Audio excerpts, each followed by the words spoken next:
The letter in my hand wasn't just a piece of paper. It was a foreclosure notice in disguise, wrapped in polite corporate language. The heating vent above the counter rattled, coughing out a pathetic stream of lukewarm air that did nothing to combat the Chicago winter pressing against the glass display windows. I stared at the logo at the top of the invoice. Green Dragon Holdings. They had acquired my primary fertilizer supplier 3 days ago, and their first order of business had been to triple the cost of the nitrogen-rich blend I needed for the hothouse orchids. I set the paper down on the granite countertop, smoothing the crease with my thumb. My bank account balance was already hovering in the double digits. If I paid this invoice, I wouldn't be able to pay the electric bill for the climate control systems in the back. If I didn't pay it, the suppliers would cut me off, and the orchids, my father's legacy, the only thing that made this shop unique in a city full of generic florists, would wither within a week. It was a math problem with no solution. I picked up the pruning shears, the cold metal grounding me. Work. That was the only answer. Just keep working until the lights go out. I turned my attention to a bucket of hydrangeas that had just arrived, their blue heads bobbing slightly as I pulled them from the water to trim the stems. The shop was quiet, filled only with the scent of damp earth and cut greens. A smell that usually calmed me but today felt suffocating. The chime above the door rang, a sharp, cheerful sound that felt out of place with my mood. I didn't look up immediately, focusing on cutting a stem at a perfect 45-degree angle. "Good afternoon, Emily." The voice was deep, smooth, and familiar enough to make my pulse jump in a way that had nothing to do with the stress of unpaid bills. I set the shears down and looked up. Nicholas Rinaldi stood in the doorway, bringing a gust of freezing wind in with him before the door clicked shut. He looked like he always did. Impeccable. He wore a charcoal suit that fit his broad shoulders, as if it had been stitched directly onto his body, paired with a black overcoat that absorbed the weak afternoon light. He didn't look like a man who bought flowers. He looked like a man who bought buildings, or cities. Yet, for the past 6 months, he had been coming in here every Tuesday and Thursday, buying elaborate arrangements that I suspected he threw away the moment he turned the corner. "Mr. Rinaldi," I said, wiping my hands on my apron. "You're late. Usually you're here by 2. He walked toward the counter, his movements fluid and predatory in a way that usually unnerved new customers. He didn't walk. He occupied space. He stopped right in front of the register, his dark brown eyes scanning my face with an intensity that made me feel like he was reading the fine print of my soul. "Business ran long," Nicholas said, unbuttoning his coat. "I see you're still keeping the temperature in here fit for penguins." "It keeps the flowers fresh," I lied. The truth was I had lowered the thermostat to save money. "What can I get for you today?" "We have some excellent amaryllis that just came in." Nicholas didn't look at the flowers. He looked at the invoice I had left on the counter. His gaze lingered on the Green Dragon logo for a fraction of a second too long before snapping back to me. "No amaryllis," he said. "Give me something. Resilient. Something that survives the cold. Everything survives if you take care of it properly." I replied automatically, moving around the counter to the display fridge. I could feel his eyes on my back, a physical weight. "How about winter jasmine? It's tough. Surprise me," he said. I busied myself with the arrangement, grateful for the distraction. There was something different about him today. Usually Nicholas was calm, almost bored with the world, carrying an air of detached amusement. Today, he seemed coiled. His fingers drummed a silent, agitated rhythm on the granite counter. He kept glancing at the street outside the window, his jaw set tight. "Is everything okay, Mr. Rinaldi?" I asked, securing the jasmine with twine. He stopped drumming. "I told you to call me Nicholas, Emily." "And yes, just a lot of noise in the city lately. Pests." "Pests?" I asked, raising an eyebrow. "Like rats?" "Something like that," he murmured, his voice dropping an octave. "Big rats." I finished the bouquet and wrapped it in brown butcher paper. When I turned back to hand it to him, he was closer than I expected, leaning over the counter. He wasn't looking at the flowers. He was looking at a bruise on my wrist where I had banged it against the delivery van door earlier that morning. "What happened there?" he asked, his voice losing its casual tone. "Clumsy," I said, pulling my sleeve down. I fought a door. The door won. He didn't smile. He reached out, his hand hovering near my arm without touching it, as if he wanted to inspect the damage but restrained himself. You should be more careful.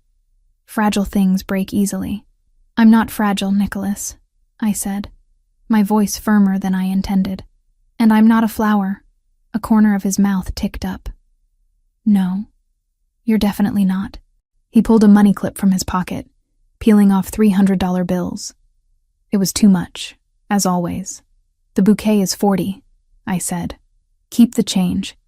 Put it toward the heating bill, he said, nodding at the vent that was still rattling. Before I could argue or throw the money back at him for his arrogance, the door chime rang again. This time, it wasn't a customer. It was a courier I didn't recognize, a young guy in a heavy motorcycle jacket, helmet visor down, holding a long, narrow black box. He didn't speak. He walked straight to the counter, placed the box directly in front of me, and turned on his heel. Wait, who is this from? I called out. The courier didn't stop. He was out the door and mounting a black sports bike before the door had even fully closed. The engine roared, and he tore off down the street, weaving dangerously through traffic. Rude, I muttered, looking at the box. It was elegant. I had to give it that. The cardboard was thick, matte black, and expensive to the touch. There was no card attached, no label, just the box. Nicholas had gone very still. He hadn't moved away from the counter, but his posture had shifted. The relaxed lean was gone. He was standing at full height, his body angled slightly toward the door, shielding me without making it obvious. Open it, Nicholas said. It wasn't a suggestion. It was a command. I frowned at him. I intend to. It's probably samples from a new wholesaler. Maybe someone who doesn't charge extortionate rates for nitrogen. I reached for the lid. The box wasn't taped shut. It was tied with a cord. A silk cord. It was silver and black, braided together in a complicated, beautiful pattern I had never seen before. I tugged at the knot, but it was tight. Here, Nicholas said. He produced a small silver pocket knife from his coat, flicked it open, and severed the cord in one clean motion.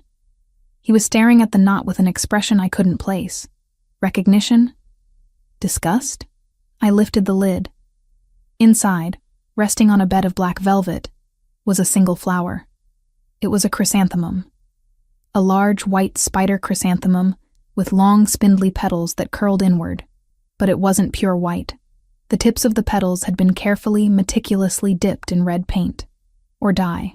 The contrast was striking. The stark white, the violent red, the black velvet.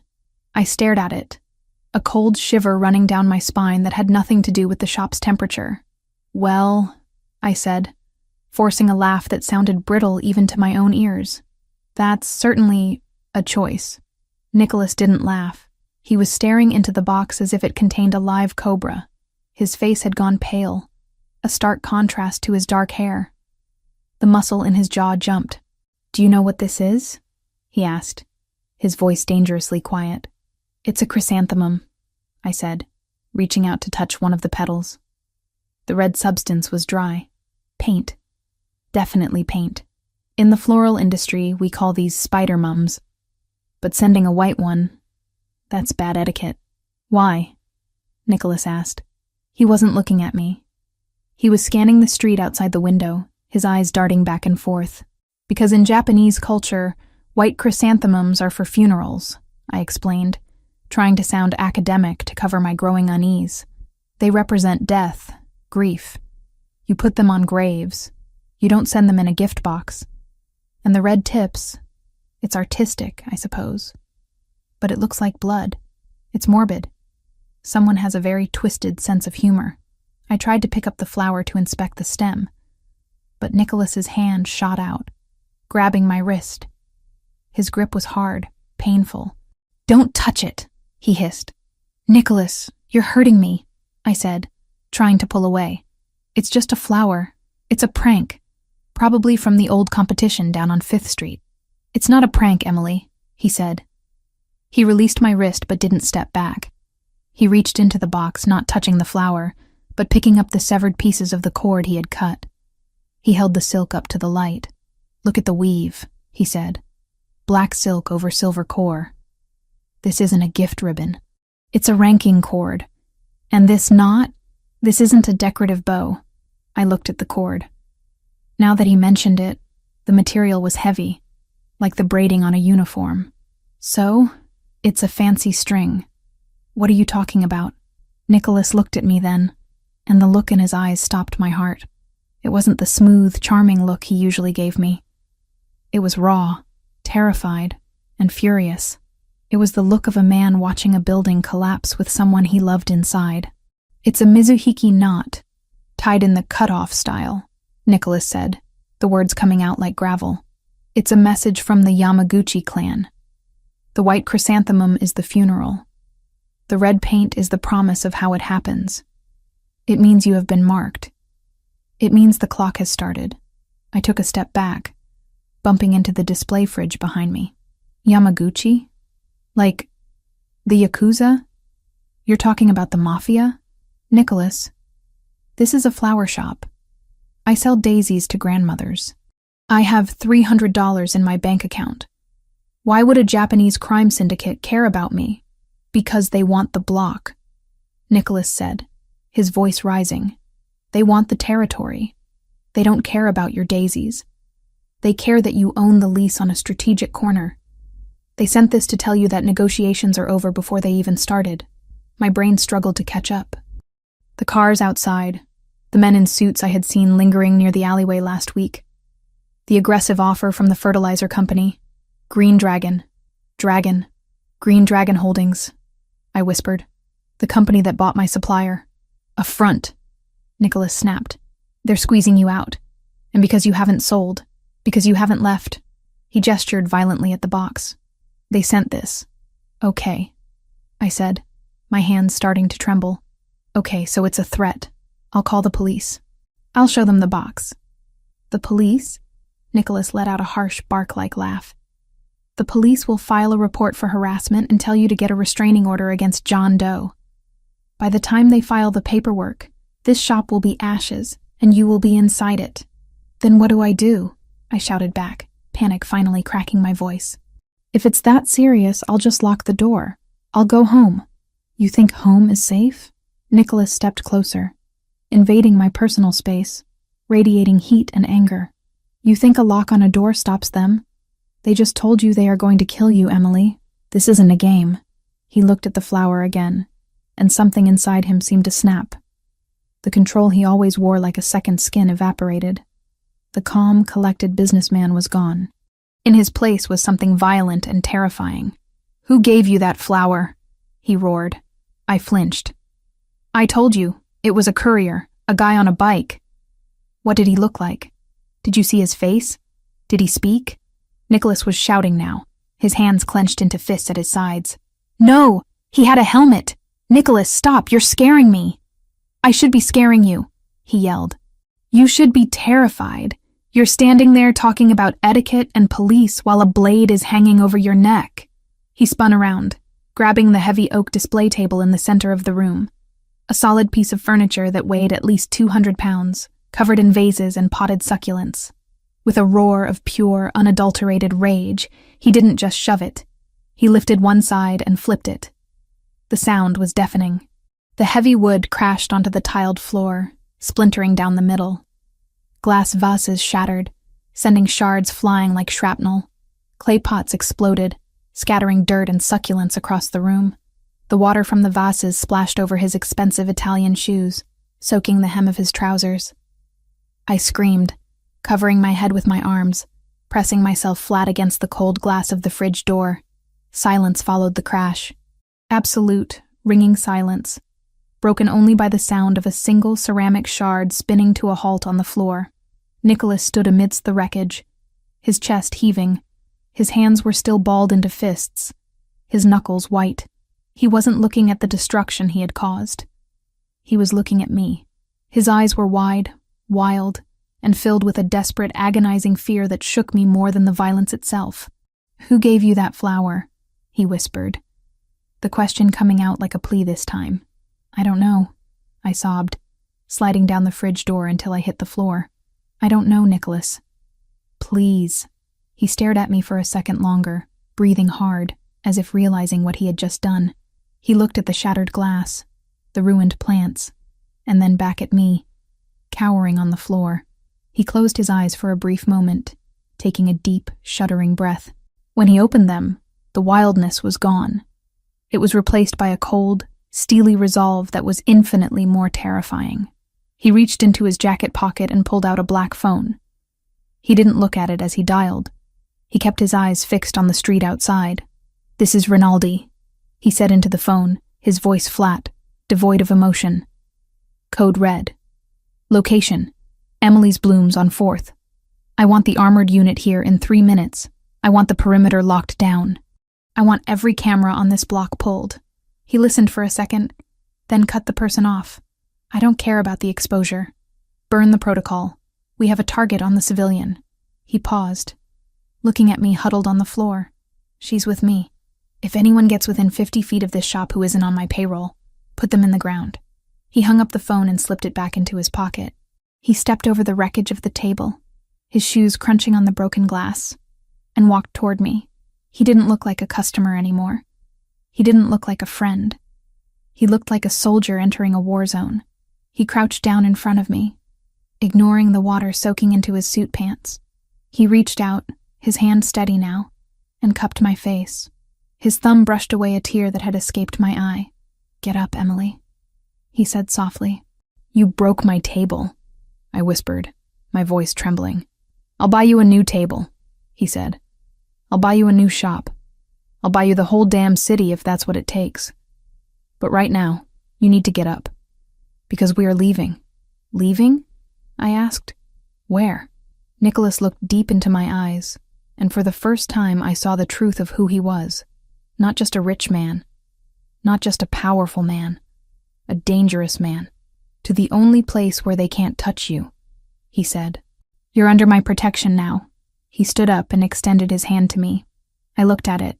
I looked at the destroyed shop, the white chrysanthemum sitting innocently in its box on the counter, and the man standing before me offering safety with a hand that had just smashed my livelihood to pieces. I took his hand. The silence in the shop was heavy, pressing against my eardrums like deep water. A moment ago, the sound of splintering oak had filled the air, but now the only noise was the hum of the display fridge and the jagged breathing of the man standing amidst the wreckage. Nicholas Rinaldi didn't look at the debris of the table he had just destroyed. He was adjusting the cuffs of his suit jacket, his movements terrifyingly precise, as if he hadn't just unleashed a whirlwind of violence in a room full of fragile things. I stared at his hip. The movement of his jacket had revealed a leather holster clipped to his belt, housing a gun that looked far too utilitarian to be a fashion statement. It was matte black, sleek, and undeniably lethal. "Lock the door, Emily," Nicholas said. His voice had dropped the shouting. It was now a low, flat command that brokered no argument. "You have a gun," I said, the words feeling strange in my mouth. I didn't move. My brain was still trying to bridge the gap between Nicholas the wealthy customer and Nicholas the man who carried a firearm into a florist shop. "I have several," he corrected, his eyes scanning the street outside the window again. "And right now, you need to step away from the glass and lock the front door. Do it now." I scrambled to my feet, my boots crunching on shards of ceramic and glass. I hurried to the entrance, turning the deadbolt and flipping the sign to closed. My hands were shaking so badly I almost dropped the keys. When I turned back, Nicholas was already moving. He wasn't looking at me. He was walking the perimeter of the shop, checking the back exit, peering through the blinds of the side window. "Nicholas," I said, trying to find my voice. "You need to tell me what is going on. You can't just smash my furniture and start giving orders. Who are you?" He stopped near the counter, picking up the black box with the chrysanthemum. He didn't touch the flower, but he looked at it with a mix of hatred and cold calculation. "You know who I am," he said, turning to face me. "You've lived in Chicago your whole life. You know the name Rinaldi." I felt a cold flush wash over me. I did know the name. Everyone knew the name. The Rinaldis were construction magnates, real estate developers, owners of shipping logistics. But in the quiet whispers of the neighborhood, in the rumors that circulated when union leaders disappeared or businesses suddenly changed hands, the name meant something else entirely. It meant the outfit. It meant the people you called when the police couldn't, or wouldn't, help. I thought that was just gossip, I whispered. I thought you were in logistics. I am in logistics, Nicholas said, his face unreadable. I move things. I protect things. And right now, the thing I need to move and protect is you. He walked over to where I was standing and placed a hand on my shoulder. His grip was firm, grounding. He wasn't hurting me, but he was making sure I couldn't step away. Listen to me closely, he said, his dark eyes locking onto mine. That flower isn't a prank. The knot on that cord is a mizuhiki, tied in a variation used exclusively by the Yamaguchi Gumi. It's a message sent to business owners who refuse to sell. It signifies a funeral. Specifically, yours. But why? I asked, frustration warring with fear. I'm nobody. I have debt. I have wilted hydrangeas. Why would the Yakuza want me dead? They don't want you dead, specifically. They want you gone, Nicholas explained, his tone clinical but urgent. They are buying this entire block to build a distribution hub for their imports. Everyone else on this street has already sold or been scared off. You are the last holdout. That flower means the negotiation phase is over. The red paint on the petals, that means you have 24 hours before they burn this place down with you inside it. I looked around the shop. My father had bought this building 30 years ago. Every shelf, every nail, every creaky floorboard held a memory of him. The idea that strangers in suits were planning to torch it simply because I hadn't signed a piece of paper made my stomach turn. I saw them, I realized, the memory surfacing. Last week, 3 men in black suits standing across the street taking photos. I thought they were assessors for the bank. One of them, he had tattoos coming up his neck. Under the collar, Yakuza, Nicholas confirmed. They've been watching you, assessing your routine. And today, they decided to start the clock. So I call the police, I said, pointing to the phone. I show them the flower. I tell them about the threat. Nicholas shook his head slowly. The police can't stop a firebombing at 3 a.m, Emily. And even if they patrol the street, the Yamaguchi don't work like street thugs. They are precise. If you stay here tonight, you die. It is a statistical certainty. He checked his watch. My team is 3 minutes out. Pack a bag. Essentials only. Documents, medication, phone. Leave the rest. Leave? I pulled away from him. I can't just leave. This is my livelihood. This is everything I have. Your life is what you have, Nicholas snapped, his patience fraying. The shop is brick and mortar. It can be rebuilt. You cannot. It's not just brick and mortar, I yelled back, surprising both of us. The orchids in the back greenhouse, the Catalia hybrids. My father spent 40 years breeding that specific strain. They don't exist anywhere else in the world. They need specific humidity, specific feed. If I leave them, they die. If they die, I lose the only thing I have left of him. I'm not leaving them to be burned by some gangsters. Nicholas stared at me. For a second, I thought he was going to pick me up and carry me out over his shoulder. I braced myself for it, but he didn't. He looked at my face, saw the stubborn set of my jaw, and the desperation in my eyes. He wasn't looking at a damsel. He was looking at a business owner defending her assets. He let out a short, sharp breath through his nose. How many? What? The orchids, he said, pulling his phone out again. How many plants are we talking about? 5? 50? About 30 pots of the hybrids. And the mother plant, I said quickly. But they are heavy. Clay pots. They need a temperature-controlled van. Nicholas dialed a number, his eyes never leaving mine. Change of plans. He barked into the phone. I need the transport unit. Yes, the box truck with the climate seals. Bring the extraction crew. We are moving inventory. He paused, listening. I don't care if it slows us down. We take the inventory. Get it done. He hung up and looked at me. You have 10 minutes before the transport gets here. Show me which ones need to go. Start tagging them. I didn't waste time saying thank you. I ran to the back of the shop, grabbing a roll of red warning tape. Nicholas followed me, shedding his expensive overcoat and tossing it onto a workbench.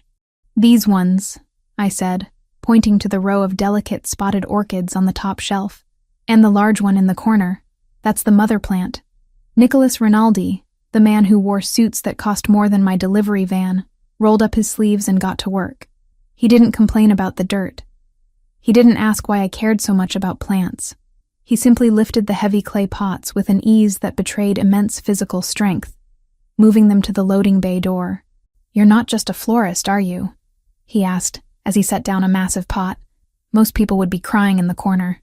"I can cry later," I said, wrapping protective burlap around a delicate bloom. "Crying doesn't pay the invoices, and it doesn't save the inventory."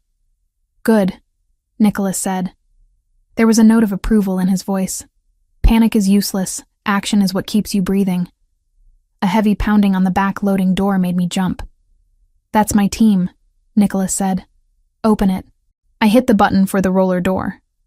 As it rattled up, revealing the gray, slush-covered alleyway, I expected to see guys in leather jackets.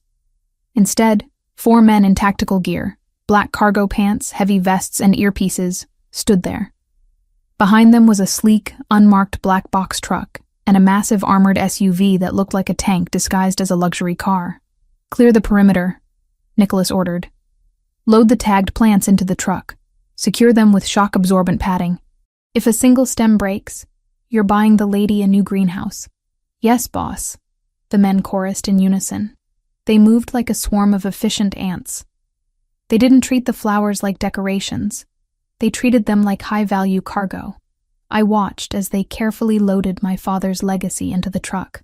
One of the men, a giant with a shaved head, cradled a pot as if it were a bomb he was trying not to detonate. "The rest of the shop?" one of the men asked Nicholas. "Leave it," Nicholas said.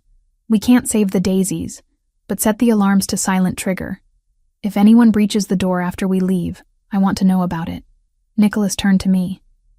"The truck will take the plants to my private hangar. It's climate-controlled. They will be safe there. Now you get in the car with me." I grabbed my purse and my laptop bag. I took one last look at the empty shelves where the orchids had been. The front of the shop was still a mess of broken glass and the ruined table. It looked like a crime scene. Maybe it was. "Come," Nicholas said, his hand on the small of my back, guiding me toward the SUV. "We are exposed out here." I climbed into the back seat of the SUV. The door was heavy, solid steel disguised with leather trim. As Nicholas slammed it shut, the sound of the city, the distant sirens, the wind, the traffic, vanished instantly. It was airtight. Nicholas climbed in beside me. "Go," he said to the driver. The engine purred, a deep, powerful rumble, and the car pulled away smoothly. I watched through the tinted window as my shop disappeared from view. I didn't know if I would ever see it again. The thought should have terrified me. But strangely, the presence of the man beside me acted as a bizarre anchor. Nicholas was typing furiously on his phone. "I've put a 24-hour detail on your apartment as well," he said without looking up. "Just in case they try to hit your home to send a message. But you aren't going there." "Where are we going?" I asked. "You said a safe place." "My penthouse," he said. "It's in the spire. Top 3 floors. Private elevator. Reinforced structure. Independent air filtration. It's the safest place in Chicago."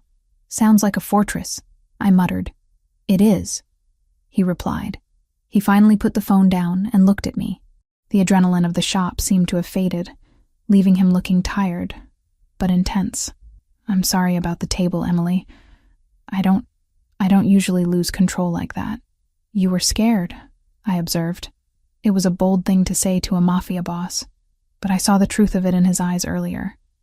He didn't deny it. The Yamaguchi are not precise because they are honorable.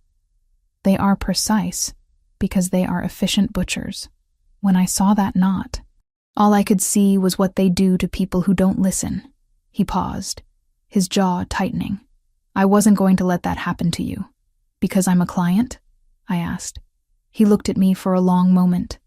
the silence stretching between us in the confined space of the car. No, not because you are a client. He didn't elaborate, and I didn't push. The air in the car felt charged, thick with unspoken things. I turned my gaze back to the window. We were driving through the financial district now, the tall buildings looming like sentinels in the gray afternoon. Green Dragon Holdings, I said, my mind going back to the practicalities. They own the supplier. They own the shipping company that delayed my tulip bulbs last month. It's all connected, isn't it? It's not just territory. It's the supply chain. Nicholas looked at me with renewed interest. You noticed the shipping delays? I notice everything that affects my margins, I said. 3 shipments lost in customs. Fertilizer prices up 200%. They aren't just buying buildings. They are choking the local businesses, so we beg them to buy us out. Economic siege warfare. Nicholas nodded. Standard tactic. But they made a mistake. What mistake? They assumed you were alone, Nicholas said grimly. They assumed you were just a florist with debt and no connections. They didn't know you were under my protection. I wasn't under your protection until 20 minutes ago, I pointed out. You were, he said softly, almost to himself. You just didn't know it. The car turned into an underground ramp, descending deep beneath one of the tallest skyscrapers in the city. Concrete walls blurred past. We passed 2 checkpoints with armed guards who nodded at the driver. This wasn't just a luxury apartment building. It was a compound. The car stopped in a private garage bay. The doors unlocked with a heavy clack. We're here, Nicholas said. We took an elevator that had no buttons, only a biometric scanner. Nicholas pressed his hand against the panel, and the doors slid shut. The ascent was so smooth I could barely feel it, but my ears popped as we climbed 60 stories in seconds. The doors opened directly into a living space that was larger than my entire shop and apartment combined. It was breathtaking, yes. Floor-to-ceiling windows overlooking the entire city, marble floors, modern art that probably cost millions. But it was also cold. Not temperature cold, but emotionally cold. It looked like a museum, not a home. Everything was gray, black, and white. No color. No life. Don't touch the windows, Nicholas said as he walked in. They are electrified if the alarm is triggered. Charming, I said, clutching my laptop bag. The guest suite is down the hall to the right, he gestured. It has everything you need. Clothes, toiletries. If you need something else, ask the house staff. But do not leave this floor. The elevator will not work for you. I stood in the middle of the vast living room, feeling very small and very out of place in my dirt-stained apron and work boots. But then I remembered the invoice in my bag, the deadline. Nicholas, I said. He stopped halfway to what I assumed was his office. Yes? I need the Wi-Fi password, I said. He blinked, clearly surprised. The Wi-Fi password? You just escaped a death threat, and you want to check your email? I have pending orders for tomorrow, I said, my voice steady. I need to cancel them. I need to email the event planner for the Miller wedding and tell them I can't deliver the centerpieces. If I don't cancel, I'll be liable for breach of contract. I can't afford a lawsuit on top of a death threat. Nicholas stared at me. A slow, genuine smile spread across his face, the first real smile I had seen since he smashed my table. It wasn't the polite smile of a customer. It was a smile of respect. Network is Rinaldi secure, he said. Password is Omerta, capital O. Omerta, I repeated dryly. Code of silence. Very subtle. I'm a traditionalist, he shrugged. Cancel your orders, Emily. But don't worry about the penalties. Anyone who sues you answers to me. He turned and walked into his office, closing the door behind him. I was left alone in the silent glass castle. I looked out at the city below, a sprawling grid of lights beginning to flicker on in the twilight. Somewhere down there, men with tattoos were probably pouring gasoline on my front porch. Somewhere down there, my old life was ending. I walked to the nearest couch, sat down, and opened my laptop. I had work to do. The silence of the 64th floor was different from the silence of my shop. In the shop, silence was heavy with the scent of damp earth and the subtle living respiration of thousands of plants. Here, the silence was sterilized. It smelled of ozone, polished marble, and expensive leather. It was the silence of a vacuum. hermetically sealed against the chaos of the world below. 3 days. That was how long I had been a guest, or a prisoner, depending on the hour of the day, in Nicholas Rinaldi's fortress in the sky. To keep from climbing the glass walls, I had designated myself the caretaker of the one living thing in the penthouse that wasn't wearing a holster: the winter garden. It was a glass-enclosed atrium off the main living area, filled with neglected tropical plants that looked like they hadn't seen a watering can since the building was dedicated. I was currently knee-deep in a ficus tree that had been struggling to breathe, wiping layers of dust off its broad, waxy leaves. The physical labor was grounding. It reminded me that I was still Emily Mitchell, florist and business owner, not just a witness in a federal protection program that hadn't actually been sanctioned by the feds. You're going to kill it with that much attention. I didn't jump. I was getting used to the way Nicholas materialized in rooms without making a sound.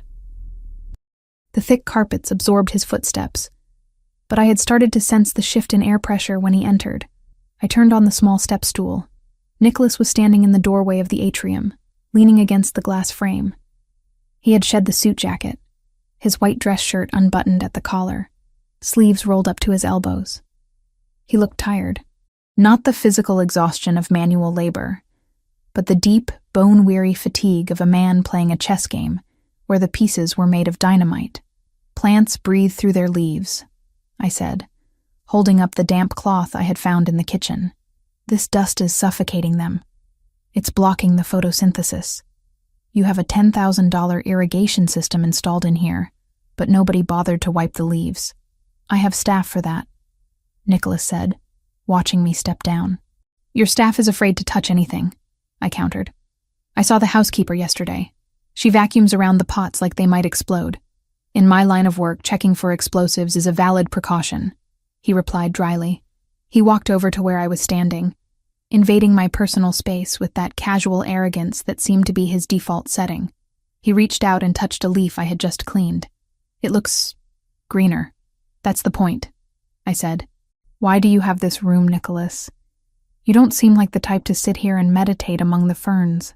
He looked around the atrium, his expression unreadable. It came with the specs. The architect said it would humanize the space, make it less predatory. He failed, I said honestly. The rest of the apartment still looks like a Bond villain's lair. But the plants have potential. A ghost of a smile touched his lips. It was the first time I had seen him relax in 48 hours. Since he had brought me here, he had been a whirlwind of hushed phone calls, encrypted emails, and meetings with men who looked like they chewed gravel for breakfast. I had stayed out of his way, canceling my orders, emailing my clients with a fabricated story about a family emergency, and trying not to think about the white chrysanthemums sitting in the trash back at the shop. I'm hungry, Nicholas said abruptly, changing the subject. The staff left for the night. I was going to order something. Takeout again? I wrinkled my nose. We've had Thai, sushi, and Italian in 3 days. I'm starting to feel like a sodium experiment. I don't cook, Emily. I eat fuel. I sighed, untying the makeshift apron I had fashioned from a spare towel. You have a kitchen that rivals a Michelin star restaurant. 6 burners, a convection oven, copper pots that have never seen a flame. It's a tragedy. I walked past him toward the kitchen. Sit down. I'll make something that doesn't come in a plastic container. He followed me, curious. I didn't know you cooked. I'm Italian-American and I run a small business, I called over my shoulder. If I didn't know how to stretch ingredients into a meal, I would have starved years ago. 20 minutes later, the sterile scent of the penthouse was replaced by the warm, pungent aroma of garlic, olive oil, and crushed tomatoes. I had found a bag of arborio rice in the back of the pantry, probably part of a gift basket he had never opened, and some frozen stock. Nicholas sat at the island, a glass of red wine in his hand, watching me stir the risotto. He wasn't looking at his phone for once. He was watching my hands. You handle that knife like a weapon, he commented as I chopped parsley. A knife is a tool, I said, sweeping the herbs into the pan. It only becomes a weapon if you use it wrong, or if you're desperate. Desperate. He repeated the word, tasting it. Is that how you feel? Desperate. I stopped stirring for a moment, looking down at the bubbling rice. I feel suspended, like I'm holding my breath waiting for the other shoe to drop. You saved my life, Nicholas, and I'm grateful. But I don't know what comes next. I don't know if I have a life to go back to. You do, he said firmly. I promised you. I don't break promises. You can't control everything. I can control this. His phone buzzed on the counter, a harsh vibration against the marble. The softness that had entered the room evaporated instantly. Nicholas looked at the screen, and his face hardened into a mask of stone. He picked it up. Rinaldi. I went back to stirring, trying to give him privacy, but the kitchen was open concept, and his voice carried. I don't care what the dean says. Nicholas snapped into the phone. If she leaves the campus perimeter, I want to know. If she goes to the library at night, someone walks with her. Yes. Inside the building. He paused, listening, his knuckles white around the glass of wine. No, he said, his voice dropping to a dangerous whisper. You tell him that if he denies my security detail access to the dorms, I will buy the university board and fire him by morning. She is not to be left alone. Not for a second. Do you understand? Fix it. He hung up and slammed the phone face down on the counter. The sound echoed like a gunshot. I poured the risotto onto 2 plates, moving slowly. Trouble? He ran a hand through his dark hair, messing up the perfect style. He looked human then. Not a mob boss, but a brother. My sister, he said, the admission surprising me. Sophia. She's 19, studying architecture at Columbia. For a heartbeat, the words hung there between us like something fragile and impossibly normal. A reminder that under all the concrete and leverage and violence, there were people he loved who had never chosen this life, and who could still be broken by it. Does she know? I asked, gesturing vaguely at the luxury prison around us. She knows who we are, Nicholas said, picking up his fork but not eating. She knows the family history, but I've kept her out of it. She's the clean one, the legitimate one. She's never seen a transaction, never sat at a table with the people I deal with. I built a wall around her so high, I thought nothing could climb it. But the Yamaguchi-gumi can climb, I guessed softly. Nicholas looked up at me, his eyes dark with a mixture of fear and fury that I recognized from the flower shop. They haven't made a move on her yet, but they are sniffing around. I have 4 men on her, rotating shifts. She thinks I'm being paranoid. She called me yesterday screaming that I'm suffocating her, that she can't even get coffee without a shadow. She's 19, I said, sliding his plate closer to him. She wants to be normal. She doesn't understand the cost of the wall you built. I don't need her to understand it, Nicholas said, stabbing a mushroom with his fork. I just need her to survive it. If they touch her, if they even look at her. He didn't finish the sentence. He didn't have to. The violence was implied in the silence. She's your leverage, I realized. That's why you're so on edge. You're not just protecting your territory. You're protecting her. Everyone has a weakness, Emily. In this world, family is a target painted on your back. He took a bite of the risotto, chewing slowly. He blinked, surprised. This is good. It's better than takeout, I said, sitting across from him. Eat. You can't protect anyone if you pass out from hypoglycemia. We ate in silence for a few minutes. It was a companionable silence, the tension of the phone call dissipating slightly under the influence of warm food and wine. So, I said, wiping my mouth, if the Yamaguchi want the block, and they are threatening me and sniffing around your sister, what is the endgame? They can't just kill everyone in Chicago. That draws too much heat, even for the Yakuza. They don't want to kill everyone, Nicholas explained, pouring more wine. They want the supply route. That block where your shop sits? It has direct access to the old underground freight tunnels that lead to the rail yard. It's perfect for moving product without hitting the highway way stations. Product, I said. Drugs? Among other things. They need a front to launder the money. A high-volume business with legitimate shipping contracts. He stood up, restless again, and walked over to the dining table where he had left a stack of files earlier in the day. He opened one, staring at a map of the city. I followed him. My curiosity was piqued, And frankly, if my life was on the line, I wanted to know the details. I stood beside him, looking down at the papers scattered across the mahogany surface. There were maps, surveillance photos of men I didn't recognize, and financial spreadsheets. One document caught my eye. It was a corporate acquisition summary, stamped with a logo I knew intimately. A green dragon curled around a golden coin. "Green Dragon Holdings," I said, pointing at the paper. "Why do you have a file on them?" Nicholas didn't look up from the map. "That's the shell company the Yamaguchi are using to buy up the real estate. They're registered in the Caymans." "Why?" "It's not just real estate," I said, my mind racing, connecting the dots that had been floating in my head for weeks. "Nicholas, look at this." I reached past him, my arm brushing against his chest. I felt his muscles tense at the contact, but he didn't pull away. I tapped the paper. "Green Dragon didn't just buy the buildings," I said, my voice gaining confidence. "They bought Verda Vita. That's the largest fertilizer and agricultural chemical supplier in the Midwest." Nicholas looked at me then, his brow furrowed. "Fertilizer? Emily, I'm tracking money laundering, not gardening supplies. Listen to me," I insisted. 3 weeks ago, I got a notice that my nitrogen prices were tripling. I thought it was just corporate greed, but then I tried to switch suppliers. I called 3 different companies. They were all out of stock or had raised their prices to match Verda Vita exactly. Green Dragon has monopolized the agricultural chemical supply for the entire state. Nicholas turned fully toward me, his eyes narrowing. "Go on." "Why would a Yakuza front company care about monopolizing fertilizer?" I asked, the pieces clicking together. "Unless they aren't selling it. They're hoarding it. Or they're using the distribution network." I grabbed a pen from the table and flipped the paper over, sketching a rough diagram.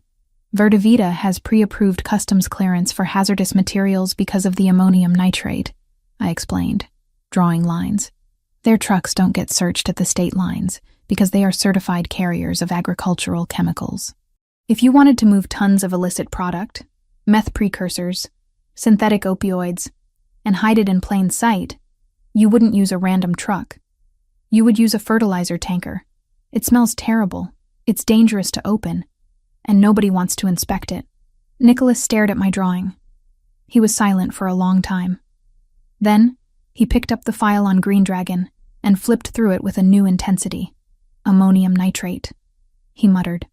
"They aren't just moving drugs. They're moving bomb-making materials, and they're doing it under the guise of farming supplies." He looked up at me, and the expression on his face made my breath hitch. It wasn't just attraction anymore. It was admiration. Respect. I wasn't just the florist he wanted to sleep with. I was the partner who had just cracked the code he had been staring at for a month. "I've been looking for their wash," Nicholas said, his voice low. "I've been looking for the bank accounts where they clean the cash, but I was looking at casinos and construction. I missed the supply chain." "You don't know the floral industry," I said, feeling a flush of pride. "But I do. I know when the supply chain smells wrong. And Green Dragon smells like rot. This changes everything," Nicholas said. He began pacing, his energy renewed, sharp and dangerous. "If they are using Verda Vita trucks, they have a hub, a central warehouse where they mix the product. It has to be outside the city limits, somewhere with heavy industrial zoning. I can tell you where it is," I said. He stopped pacing and looked at me. "How?" "Because before I stopped ordering from them, they sent me a new return address for the empty canisters," I said. "It was weird because usually we ship them back to the factory in Ohio. But the new address was here, in Illinois, a place called Aurora Distribution. I remember it because I thought it was odd they moved their logistics hub so close to the city." Nicholas grabbed his phone, but this time he didn't bark orders. He looked at me while he dialed. "Give me the address," he said. "I have it on my laptop," I said. "In the invoice email." I ran to the couch, woke up my computer, and pulled up the email from Green Dragon. Nicholas was already on the line with his head of security. "Get the team ready," Nicholas said into the phone, his eyes fixed on me as I read the address out loud. "No, we're not waiting for intel. I have the intel. We're going on the offensive." He hung up and walked over to me. He took the laptop from my hands and set it on the coffee table. Then he took my face in his hands. His palms were warm, rough, and electric. "You just saved us months of surveillance," he said, his voice raspy. "You just gave me the throat of the enemy. I just want them to stop raising my prices," I joked weakly, my heart hammering against my ribs. Nicholas didn't laugh. He leaned down, his forehead resting against mine. "You are not just a florist, Emily Mitchell. You are dangerous. Is that a compliment? In my world? It's the highest one there is." He pulled back, his eyes searching mine. The air between us was charged with static. We were standing in the middle of a war room, surrounded by maps of our enemies, and all I could think about was how much I wanted him to kiss me. "I have to go," he said, stepping back, the regret evident in his voice. "I have to hit that warehouse before they move the inventory. If we can prove they are trafficking narcotics in those trucks, I can bring the feds down on them. I can burn Green Dragon to the ground legally." "You're leaving?" Panic flared in my chest. "Now, I have to lead this, Emily. If I send my men alone, it looks weak. I need to be the one to light the match."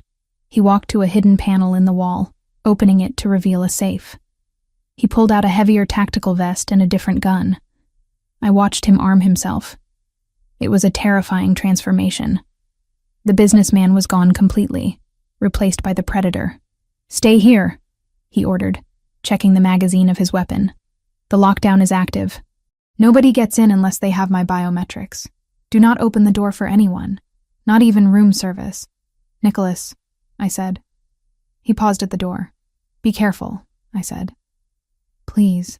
He looked at me one last time, his hand on the keypad. "I'll be back. Keep the plants alive for me." Then he was gone, and the heavy steel locks of the penthouse slammed home, sealing me in. I stood there in the silence, the smell of risotto still lingering in the air. I looked at the files on the table, the map of the city, and the Green Dragon logo. I felt a strange sense of clarity. I wasn't just a victim hiding in a tower anymore. I had thrown a stone back. I had helped him. I walked back to the winter garden. The ficus tree was still there, its leaves shiny and clean. "You and me, buddy," I whispered to the tree. "We're just going to wait here and hope the storm doesn't break the glass." But as I looked out at the city lights, knowing that Nicholas was out there hunting the monsters that wanted me dead, I realized something else. I didn't just want to survive the storm. I wanted to be part of it. I wanted to know that the man coming home to me wasn't just a protector, but a partner. And tonight, for the first time, I felt like one. I went back to the kitchen to clean up the dishes, but my mind was already racing. If the warehouse in Aurora was the hub, then the Yakuza would be guarding it with everything they had. Nicholas was walking into a trap or a fortress. I hoped the information I gave him was enough. I hoped the Aurora distribution center wasn't just another empty shell. I checked my laptop again, looking at the Green Dragon email chain. There was a tracking number for my last shipment. I clicked it. Status: delivered. Signed by K. Yamaguchi. I froze. They weren't just using shell companies. The clan leadership was signing for the packages personally. That meant the warehouse wasn't just a hub. It was their headquarters. I grabbed my phone to call Nicholas. But then I remembered. He had gone dark. "Burn the protocol," he had said. He wouldn't answer. I sat down on the floor, the phone in my hand, staring at the name on the screen. Yamaguchi. Nicholas wasn't just going to burn a warehouse. He was walking straight into the lion's den. And I was the one who had given him the address. "Come back," I whispered to the empty room. "Just come back." The penthouse felt colder than ever. I wrapped my arms around myself, waiting for the dawn, or the phone call that would tell me if I was a widow before I had even been a wife. Minutes turned into hours. I couldn't sit still. I paced the length of the living room, from the window to the kitchen and back again. The silence was agonizing. I needed to do something. I needed to be useful. I went back to the table with the files. I started organizing them, not just shuffling papers, but reading them properly. If I was going to be part of this world, I needed to understand the language. I read about the zoning laws, the import taxes, the rival families. I found a file labeled Personnel. I opened it. It was a list of Nicholas's men. their backgrounds, their specialties. And then, a smaller file clipped to the back. Subject, Sofia Rinaldi. Status, surveillance active. Threat level, moderate. I read the notes. Photos of a pretty girl with dark curly hair laughing with friends at a coffee shop. Photos of her walking into a library. And in the background of one of the photos, blurred but recognizable, a white van with a green dragon logo. My blood ran cold. The photo was dated 2 days ago. They weren't just sniffing around Sofia. They were already there. The fertilizer trucks, the delivery vans. They were using the green dragon fleet to shadow her, blending in with city traffic. Nicholas was attacking the warehouse in Aurora. But the real threat might not be at the warehouse. It might be parked outside a dorm room in New York. I looked at the time. It was 2:00 a.m. I couldn't call Nicholas. But I could call the number listed in the file under Sofia's detail, lead. I hesitated. I was a guest. An outsider. I had no authority to give orders to made men. But I looked at the photo of the girl who looked so much like Nicholas, unaware of the dragon breathing down her neck. I dialed the number. "This line is secure," a gruff voice answered. "Identify. This is Emily Mitchell," I said, my voice trembling but clear. I am with Nicholas Rinaldi. He is currently unreachable." "We know who you are, Ms. Mitchell," the voice said, sounding wary. "What is the emergency?" "The threat to Sofia," I said. "Check the perimeter for commercial delivery vans, specifically Green Dragon or Verdi Vita branding. They aren't just trucks, they are surveillance units." There was a pause. "We have a florist van parked down the street. It's been there since shift change." "Check it," I ordered, channeling every ounce of Nicholas's authority I could mimic. "It's not a florist. It's them." "Hold on." I heard muffled movement, the sound of a car door opening, then shouting. A gunshot. Then silence. "Ms. Mitchell?" The voice was breathless now. "We just engaged 2 hostiles in a surveillance van. They were armed. They had eyes on the target's window. We neutralized them." I let out a breath I didn't know I was holding. "Is she safe?" I asked. "She's secure. We're moving her to the safe house now." "You have good eyes, Ms. Mitchell. We missed the van because it had a parking permit. They own the logistics companies," I said, feeling a wave of exhaustion hit me. "They own everything. We'll inform the boss when he comes back on comms. Good work." The line clicked dead. I sank onto the couch, shaking. I had just intercepted a hit. I had just given an order to a hitman. I looked at my hands. They were the hands of a florist. But tonight, they had done something else. They had protected the family. I lay down on the sofa, pulling a cashmere throw over me. I watched the door, waiting for Nicholas. I had news for him, and for the first time, I wasn't afraid of his reaction. I was ready to stand next to him. The city lights twinkled below, indifferent to the wars being fought in the shadows. But up here, in the glass fortress, the winter garden was breathing a little easier. And so was I. I closed my eyes, the image of the white chrysanthemum finally fading, replaced by the image of Nicholas's eyes when he looked at me across the kitchen island. "Come home," I whispered again. And this time, I believed he would. The silence of the penthouse was broken by the sound of the biometric locks disengaging. It was 4 a.m. I hadn't slept. I was sitting on the same sofa where I had orchestrated a hit on a surveillance van 3 hours ago, clutching a cold cup of tea that I hadn't taken a sip of. The heavy steel door slid open, and Nicholas walked in. He didn't look like the polished CEO who bought flowers on Tuesdays. He looked like a man who had just walked through hell and put out the fire with his bare hands. His tactical vest was gone, but his black shirt was streaked with soot and something darker that might have been dried blood. He smelled of smoke, cordite, and the metallic tang of violence. He stopped when he saw me. For a second, his guard didn't drop. He scanned the room, his body tense, eyes checking the corners before they finally landed on my face. "You're awake," he said, his voice rough, like he had been shouting over gunfire. "I couldn't sleep," I replied, standing up. My legs felt shaky, but I locked my knees. I heard from the detail. "Sofia is safe," Nicholas exhaled. a long, shuddering breath that seemed to deflate his aggressive posture. He walked toward me, not stopping until he was close enough that I could feel the heat radiating off him. He didn't touch me.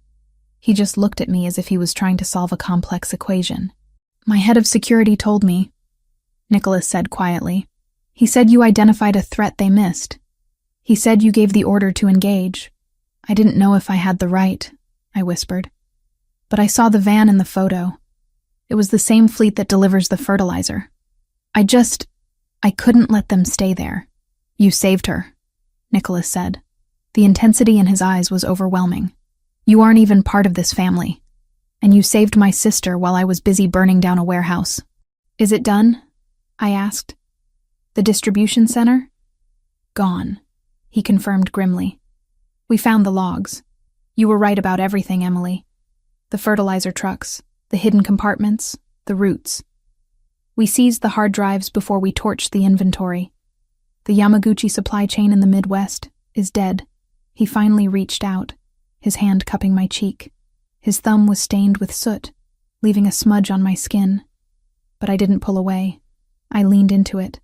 "Go shower," I said softly. "You smell like a war. We're not done yet," he said, dropping his hand.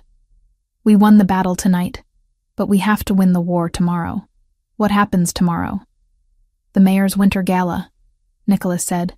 "It's the biggest social event of the season. Every power player in Chicago will be there.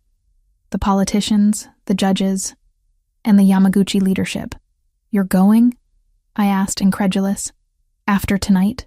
Especially after tonight," he replied, his eyes hardening. "If I don't show up, they'll think I'm wounded. They'll think I'm hiding. I need to walk into that ballroom and look them in the eye while their warehouse is still smoking. I need to show them that I am untouchable." He paused, looking me up and down. "And you're coming with me?" I blinked. "Me? Nicholas, I'm a florist.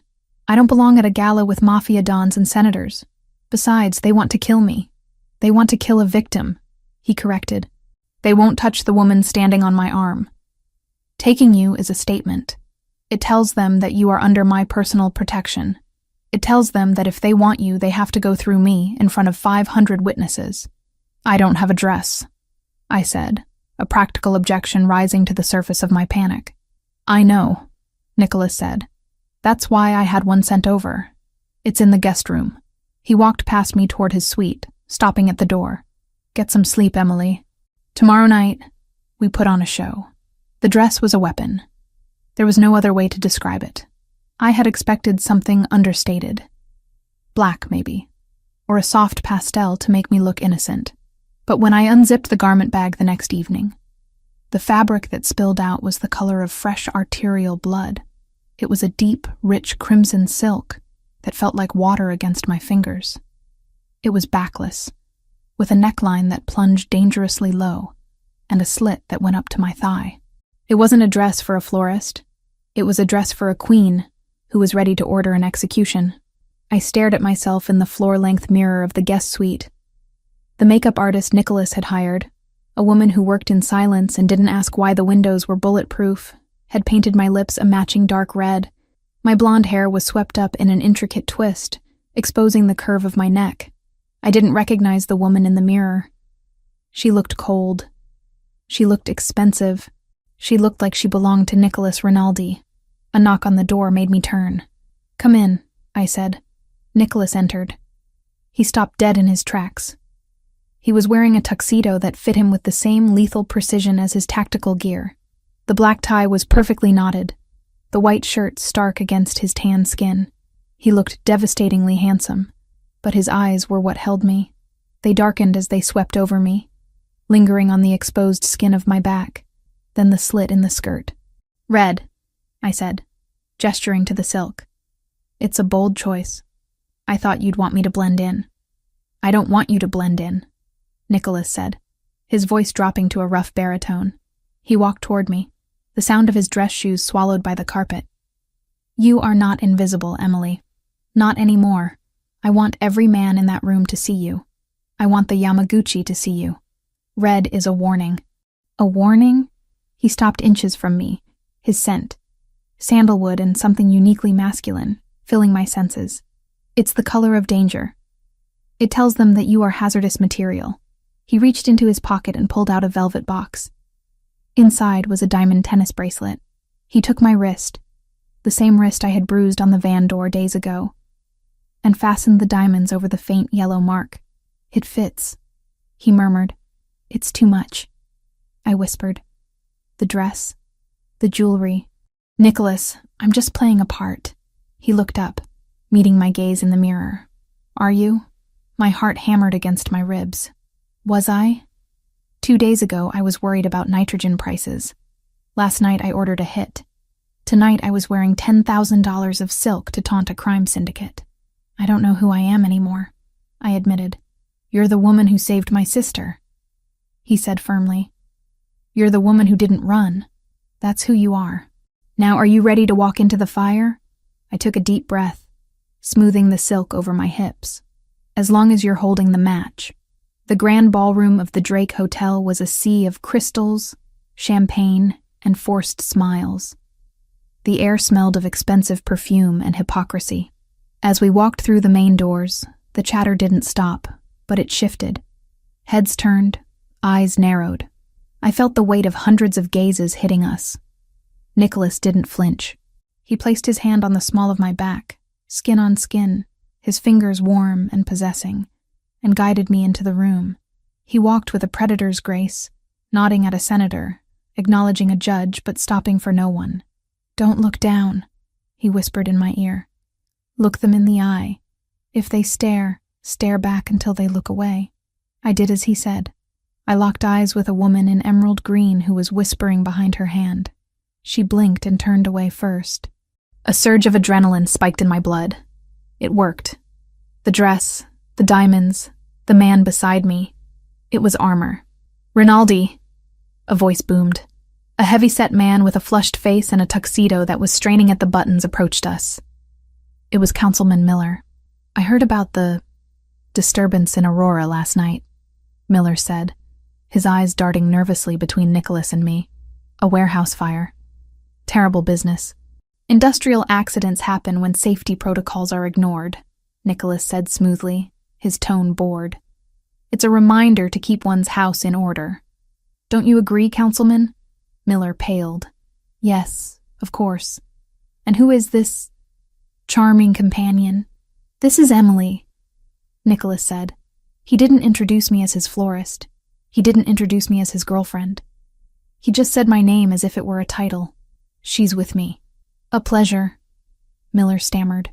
Councilman, I nodded, keeping my face impassive. We moved on.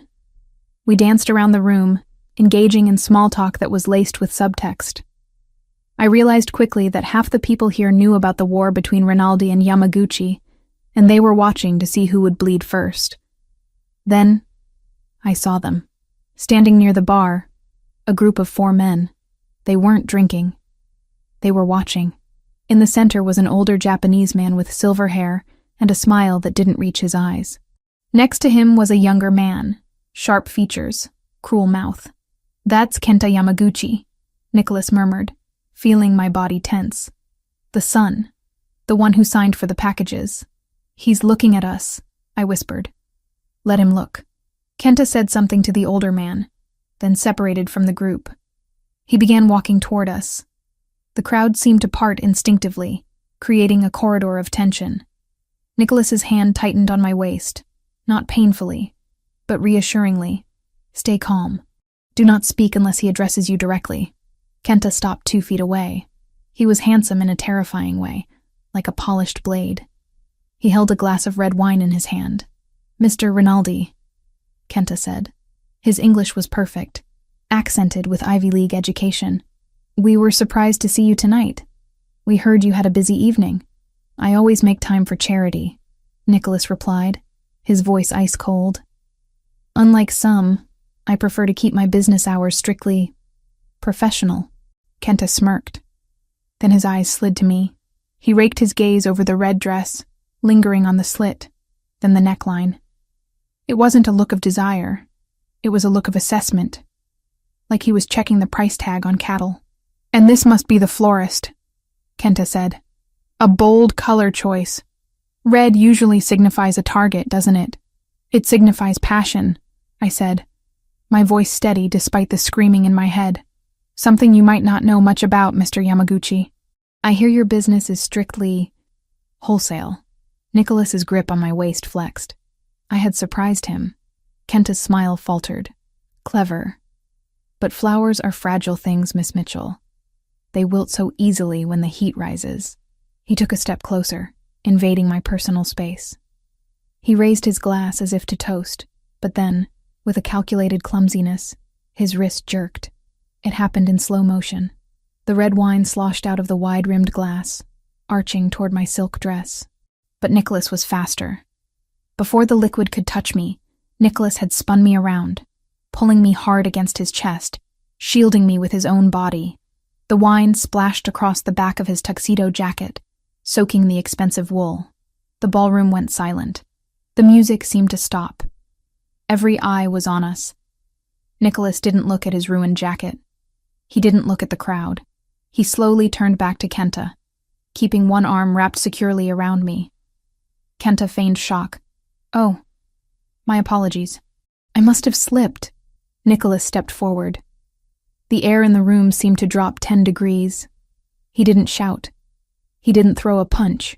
He leaned in close to Kenta, his face inches from the other man's, his voice a low, terrifying whisper that carried more weight than a scream. That was a mistake, Nicholas said.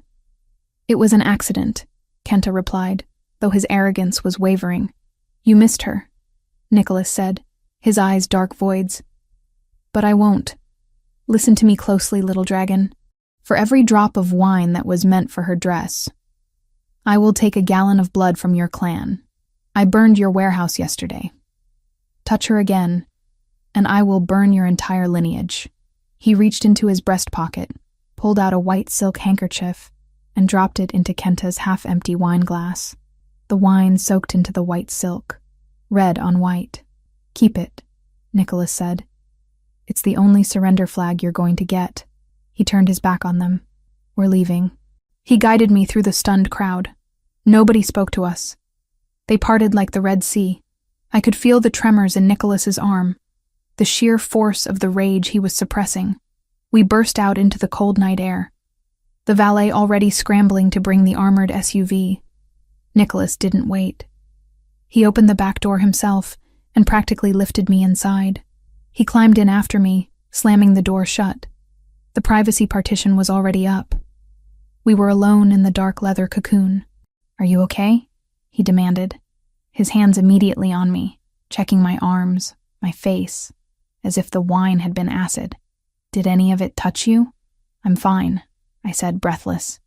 You took it all. Your jacket. Burn the jacket, he growled, shrugging it off and throwing it on the floor of the car. He was breathing hard, the adrenaline of the confrontation crashing through him. He tried to mark you. In public. The arrogance. Nicholas, I said, reaching out to touch his chest. His white shirt was stark in the gloom. You stopped him. You terrified him. I saw his face. He was scared. He looked at me, his eyes wild. I wanted to kill him. Right there on the marble floor, when I saw that wine flying toward you. All I could see was the chrysanthemum. The threat. But you didn't, I said, moving closer to him on the seat. The red silk rustled. You controlled it. You protected me. I will always protect you, he swore. I told you. You are mine to guard. Is that all I am? I asked, the question slipping out before I could stop it. Something to guard? A flower in a greenhouse? The question hung in the air. The car sped through the city, the streetlights flashing rhythmically across his face. Nicholas looked at me, really looked at me, in the red dress. He looked at the diamonds on my wrist, the pulse fluttering in my throat. No, he rasped. You know that's not all you are. Show me, I challenged him. Show me I'm not just a job. He didn't hesitate. He reached out, his hand tangling in the hair at the nape of my neck, and pulled me to him. His mouth crashed onto mine. It wasn't gentle. It wasn't a polite first kiss. It was desperate, possessive, and fueled by days of fear and violence. It tasted of champagne and danger. I gasped, opening for him, and he deepened the kiss with a groan that vibrated against my lips. My hands found the front of his shirt, bunching the fabric, pulling him closer. I needed this. I needed to feel the life in him. The fire that proved we were both still breathing after the threats and the guns. His hands roamed over the silk of my dress, tracing the curve of my spine where the fabric ended. His touch was scorching. "Emily," he breathed against my mouth, breaking the kiss for a fraction of a second. "I've wanted to do this since the moment you scolded me about the dust on the ficus tree. Shut up and kiss me again," I whispered. He obeyed. He kissed me until my head spun, until the memory of the Yakuza and the warehouse faded, leaving only